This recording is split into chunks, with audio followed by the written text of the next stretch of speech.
Subscribe to Color Frames. ఖచ్చితమైన యార్కర్లు మరియు slow బంతులతో బ్యాట్స్మెన్లను ఊపిరాడకుండా చేసే బుమ్రా ప్రపంచంలోని అత్యుత్తమ ప్రమాదకరమైన బౌలర్గా పేరొందాడు. అతని ఓవర్లో బ్యాట్స్మెన్లు పరుగులు తీయడం కాకుండా మౌనంగా ఉండి వికెట్లను కాపాడుకోవడంపై దృష్టి పెడతారు. బుమ్రా త్వరలో భారీ రికార్డును బ్రేక్ చేయబోతున్నాడు.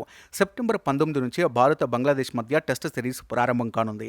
ఈ సిరీస్ కోసం క్రికెట్ అభిమానులు ఆసక్తిగా ఎదురుచూస్తున్నారు. ఈ సిరీస్లో మరోసారి విరాట్ కోహ్లీ, రోహిత్ శర్మ లాంటి స్టార్లు కనిపించనున్నారు. అదే సమయంలో అందరి కళ్ళు బుమ్రాపై పడ్డాయి. ఈ సిరీస్లో బుమ్రా సరికొత్త రికార్డు నెలకొల్పాడు. సెప్టెంబర్ 19 నుంచి ప్రారంభమయ్యే తొలి టెస్టులో బుమ్రా 400 మ్యాజికల్ ఫిగర్ను టచ్ చేయబోతున్నాడు. కేవలం 3 వికెట్లు తీస్తే బుమ్రా 400 అంతర్జాతీయ వికెట్లను పూర్తి చేస్తాడు. ఇదే జరిగితే అంతర్జాతీయ క్రికెట్లో 400 వికెట్లు తీసినా 10వ భారత ఆటగాడిగా నిలుస్తాడు. అదే సమయంలో 400 వికెట్లు తీసినా 2వ భారత ఫాస్ట్ బౌలర్గా బుమ్రా రికార్డు సృష్టిస్తాడు.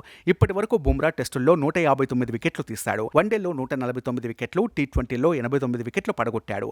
ఇండియా తరపున అత్యధికంగా అనిల్ కుంబ్లే 953 వికెట్లు తీశాడు. రవిచంద్రన్ అశ్విన్ 744 వికెట్లు, హర్భజన్ సింగ్ 707, కపిల్ దేవ్ 687, జహీర్ ఖాన్ 597 వికెట్లు మరియు రవీందర్ జడేజా 568 వికెట్లు తీసుకున్నారు. వీడియో మీకు నచ్చినట్లయితే ప్లీజ్ లైక్ చేయండి, షేర్ చేయండి, కామెంట్ చేయండి.